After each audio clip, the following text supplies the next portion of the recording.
আমি জানতে চাই যে আমার বাবার ডায়াবেটিস, রমজান মাসেও তাকে দিনের বেলা ইনসুলিন নিতে হবে।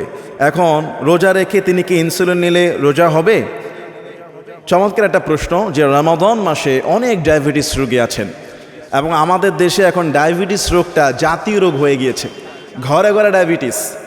আর ডায়াবেটিসের মাত্রা এত বেশি যে ইনসুলিন নেওয়া লাগে।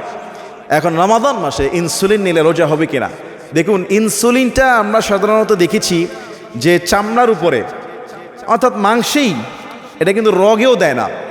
এটা শরীরের এই যে পেটে, নাভিতে বা রানে, হাতে যেখানে দেয় ইনসুলিনটা, দিনে একবার বা দুইবার তিনবার ডায়াবেটিস রোগীরা। ইসলাম অত্যন্ত সহজ। রোজা অবস্থায় যদি অসুস্থ ব্যক্তি, ডায়াবেটিস রোগী যদি ইনসুলিন নেয় তাহলে তার রোজার কোনো ক্ষতি হবে না, তার রোজা আদায় হয়ে যাবে, রোজাতে কোনো সমস্যা হবে না, আল্লাহ তাআলা তাকে কবুল করে নেবে, এতে কোনো ক্ষতি হবে না। আরেক ভাই প্রশ্ন করেছেন যে হুজুর, রমাদান মাসে কাউকে রক্ত দেওয়া যাবে কিনা, অথবা কোনো অসুস্থ ব্যক্তি রোজা রেখেছে তিনি রক্ত গ্রহণ করতে পারবেন কিনা, এতে করে কি রোজা আদায় হবে? অনেক সময় রমাদান মাসে বিভিন্ন জায়গায় ব্লাড চাওয়া হয়, কি করব? দেখুন, প্রথমত আমি বলবো রক্ত দেওয়া বা নেওয়া যদি সম্ভব হয় আপনি রাতের বেলা নেবেন।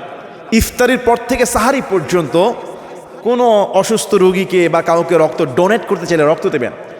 কিন্তু ইমার্জেন্সি দুপুর 12টা রমজান মাসে বিকালে কিংবা সকালে একটা ইমার্জেন্সি কেস, একটা রোগী অ্যাক্সিডেন্ট করেছে, ইমার্জেন্সি তার রক্ত লাগবে, ও পজিটিভ, এবি পজিটিভ, ও নেগেটিভ সামহাউ, এখন আপনার সেই রক্ত ম্যাচিং দিতে মন চায় কিন্তু আপনার রোজাদার, কি করবেন? আলহামদুলিল্লাহ, ইসলাম কঠোর নয়। রোজা রেখে আপনি রক্ত দিতে পারবেন, কোনো সমস্যা নাই, আপনার রোজার কোনো ক্ষতি হবে না।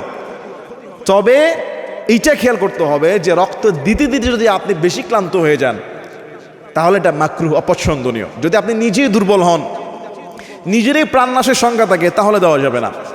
নচেত রোজা রেখে কেউ যদি রক্ত দিতে চায় তাহলে তার রোজার কোনো ক্ষতি হবে না। রোজা রেখে কেউ যদি রক্ত নেয় তার কারো শরীরের অসুবিধার জন্য, তারও রোজা আলহামদুলিল্লাহ হয়ে যাবে, কেননা এটা খানাপিনার অংশ নয়। এই জন্য রোজা রেখে রক্ত দেওয়া যাবে, ব্লাড ডোনেশন করা যাবে।